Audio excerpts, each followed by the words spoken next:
We'll start with the best defensive player that I saw this year. David Alpers faced double and triple teams constantly and fought through blockers on his way to 23 tackles for loss and 9.5 sacks. The heart and soul of the O'Gorman defense helped lead the Knights to a semifinal appearance. The future Jackrabbit also contributed with 15 receptions and 197 yards at receiver. Taylon Ashley was the most exciting player in the class. The newly minted Jefferson High School sent out the junior to be a leader on the field, and that is exactly what he did.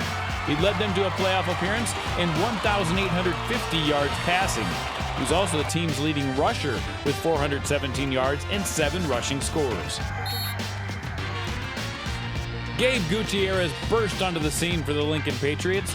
The junior affected the game in all 3 phases. He made 78 tackles, 14 of those for loss, and he punched in 9 touchdowns on offense.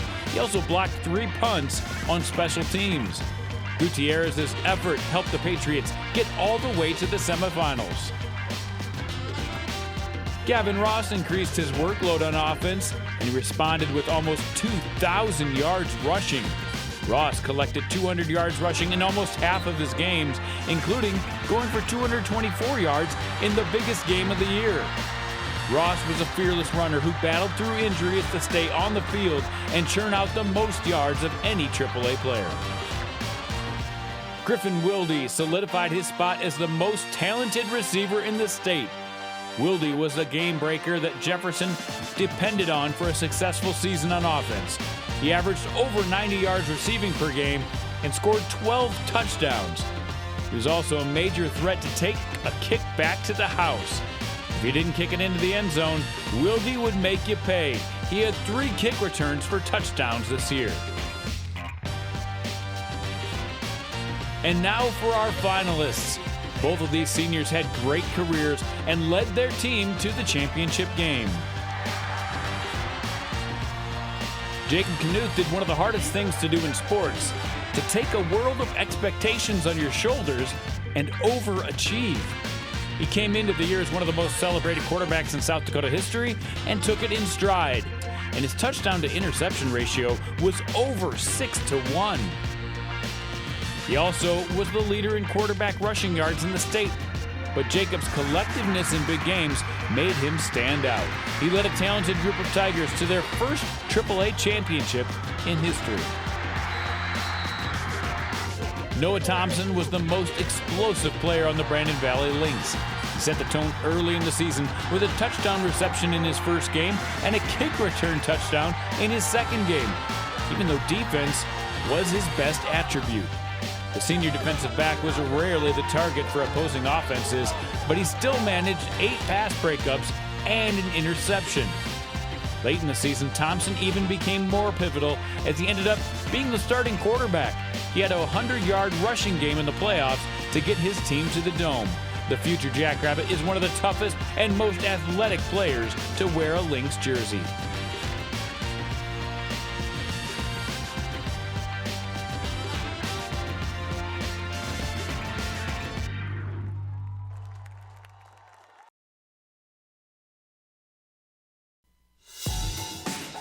...121 yards for game-breaking 25 yards per reception. He's the first Arrow receiver to break the 1,000-yard mark, and the senior found the end zone 14 times as he and quarterback Drew Norberg hooked up for a record-breaking season. Cale Lundeen rarely had to throw the ball to win the game, but when he had to, he could light it up. The T-area quarterback led his team to an undefeated regular season after moving from receiver to quarterback. Lundeen was a threat with his feet as well, powering in 8 touchdowns rushing when his team needed them the most.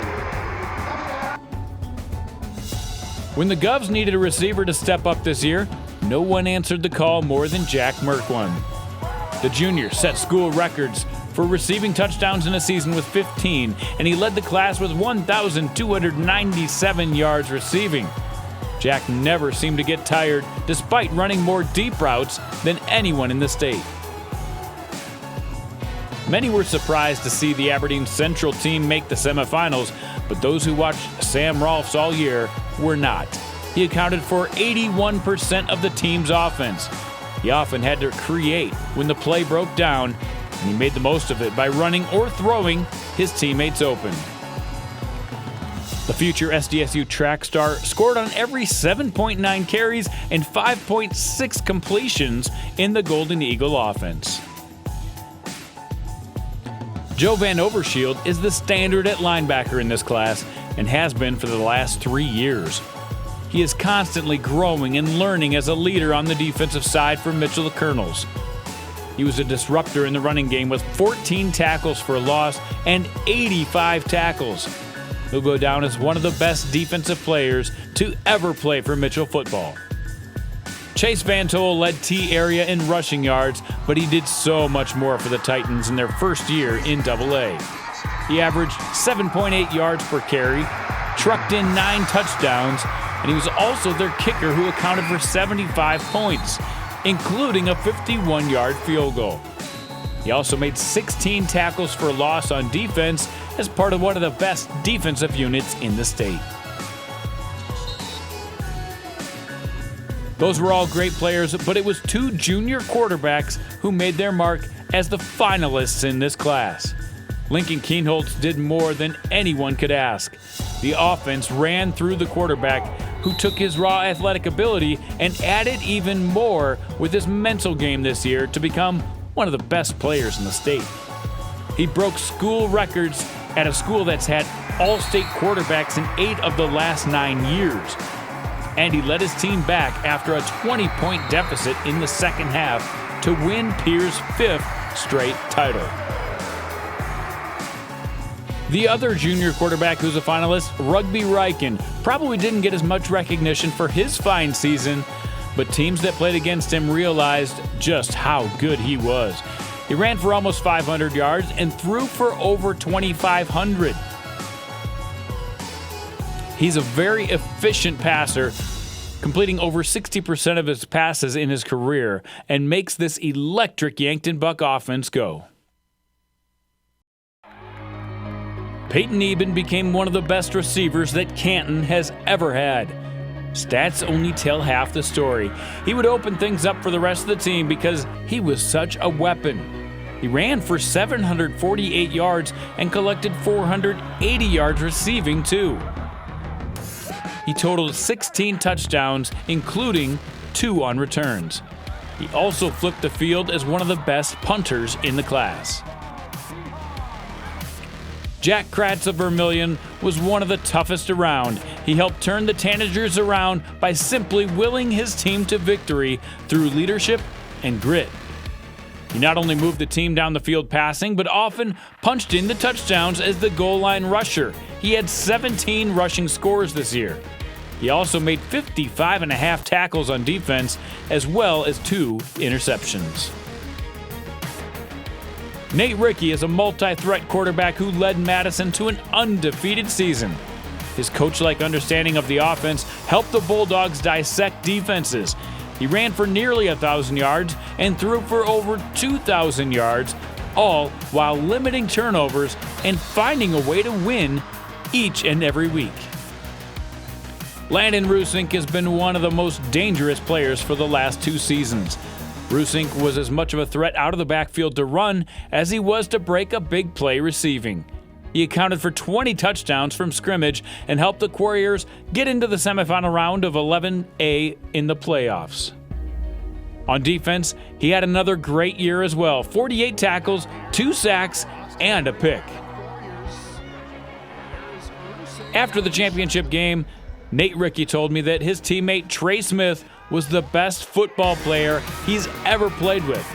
Trey showed it in all facets of the game. He picked up an astounding 148 tackles and 18 tackles for loss this year. He was definitely the leader on defense for the Bulldogs. He's been an ultimate team player and a force since he was a sophomore for Madison. He also got big yards and scores at running back when they needed them the most. He was a kicker as well. He scored 51 points with his leg. Trey fought through several in-season injuries, but never missed a game.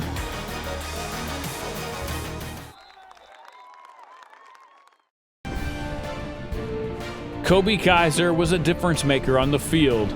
He led the class in rushing yards with his strong motor and great vision at running back. He helped his team get to his third consecutive championship game as a leader on both sides of the ball. Kaiser was at his best in big games.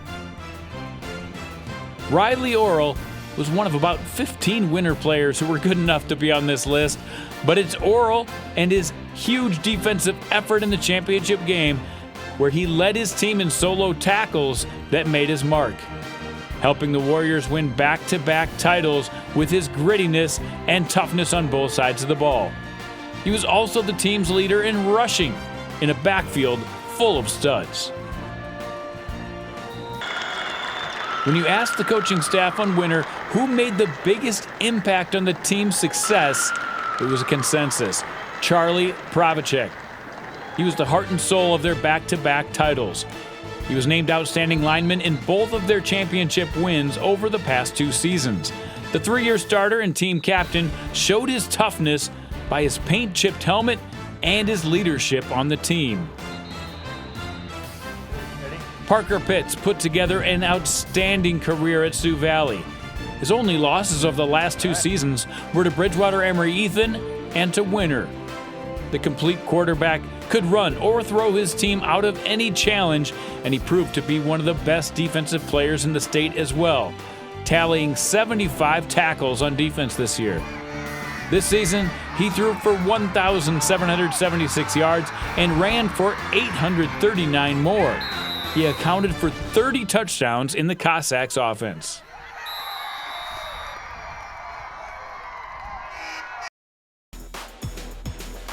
Ashton Hansen was an absolute workhorse and put Florence Henry football on the map over the past 2 seasons. He broke off at least one long run per game and ended up averaging 11.1 yards per carry to lead his team into the playoffs. Dylan Kent rewrote the Garretson single-season record book this year, breaking 5 records, along with establishing the career passing record for the Blue Dragons. He accounted for 35 touchdowns on a team that averaged 31 points per game. He was also leader on the defensive side. He had 9 interceptions, which was also a single-season record in Garretson. Dylan's intelligence and knack for making big plays were a huge success factor for the Garretson Blue Dragons this year. If there's one player in the state who probably didn't get enough pub, it's Hank Kraft of Timber Lake. He's a next-level athlete, and he tore up the class with over 2,000 yards rushing and 28 touchdowns. He ended up his career with 80 scores. He made big play after big play to keep his team in contention, including a dramatic game-winning touchdown in the playoffs. There's 2 big-time seniors left as the finalists in this class. Stratton Eppard was unbelievable on offense this year. He ran for over 100 yards per game at quarterback and also threw for 1,294 yards. But for as good as his offensive numbers were, he was just as good on defense. The senior leader led Chester to one of their best seasons in recent years. He's a team captain and one of the most dynamic players to play 9-man football. Grayson Hanson is a humble athlete who absolutely crushes it on the football field. The senior helped his team to consecutive state titles this fall, including 3 road playoff wins before getting to the Dome. He was at his best on defense, which is saying a lot because he was stellar on offense too. He made 152 tackles, including 14 tackles for loss, and forced an unbelievable 10 fumbles on defense. Offensively, the versatile back could pass, catch, or run, whatever you needed him to do. He is Platte-Geddes' smartest player on the field, and he would make his own calls based on watching film or scouting the opponent by himself.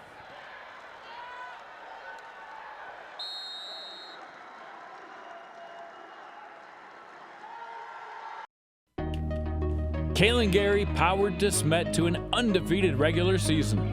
He averaged 15.7 yards per carry because of his home run hitting ability whenever he got the football.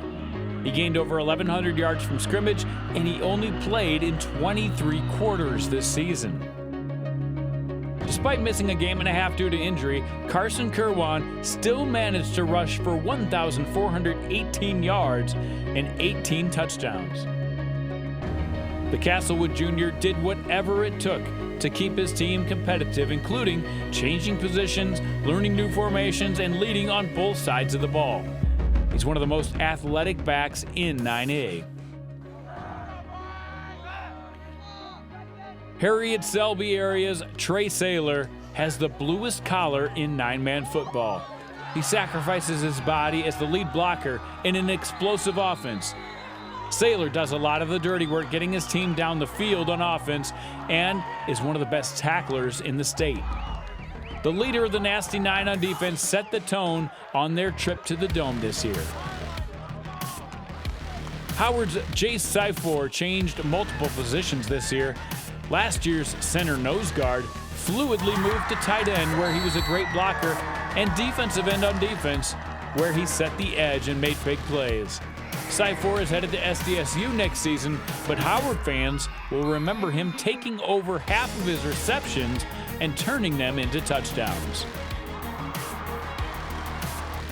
DeSmet's Colt Wilkinson was the centerpiece of the Bulldogs' success in 2021. He contributed in all three phases, quarterback, linebacker, and was tough on special teams as well. He threw for 1,200 yards and ran in 9 touchdowns, and once again was the team leader in defensive tackles for the 3rd consecutive year. Our finalists had standout seasons and took their respective teams to the Dome. We'll start with Brenden Begeman, the 2-time All-State player, who's just a junior. He's an A-plus athlete who gained over 2,000 yards from scrimmage with 33 touchdowns. Teams had to shy away from throwing the ball in his direction, but he still made them pay. He had 12 interceptions on defense and also forced 3 fumbles and returned 3 balls on defense into the end zone. He was a terrorizing defensive back. Ty Beyer was tenacious. He brought that tenacity to his blocking and especially to his tackling. He set the record for tackles at Howard in a single season with 173. He actually broke his dad's record, Greg, in the tackling department. Beyer shared the load in the backfield as well, and he did just as much damage. In the championship game, he needed just 4 carries to bust through the century mark. He ended the year with 957 yards and a 10.6 yards per carry average. Beyer was one of the toughest players in the toughest class in 9-man football.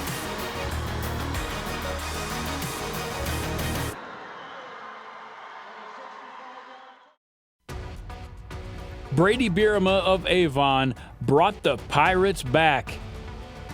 He led his team to an undefeated regular season and the #1 seed going into the playoffs. He ran 192 times for 1,954 yards and 28 touchdowns on the ground. He added 4 more receiving and played well on defense as well. Jovi Christensen of Alcester Hudson had a record-breaking season. The highlight of his season, a 547-yard rushing game with 9 touchdowns to set the 9-man record in both cases. He ended up the year with 1,700 yards rushing and averaged 9.6 yards per carry. Dell Rapids St. Mary senior John Pica made his mark on defense, where he led the team in tackles, forced fumbles, and fumble recoveries. His pick 6 in the title game sparked St. Mary to their first championship in school history. The 4-year starter was a centerpiece in the offensive line as well. Their rushing game gained nearly 3,000 yards on the ground behind John Pica's leadership. Grant Luikens raised the level of his play and helped the Potter County Battlers get to the championship game. He's been a starting quarterback since his freshman year, but injuries and illness had prevented him from reaching his full potential until this year. He was a true dual-threat quarterback every time he took a snap. He showcased that when he threw for almost 300 yards and 4 touchdowns in the final game, and also ran for 2 touchdowns. On defense, he led the Battlers with 84 tackles and also made 2 interceptions.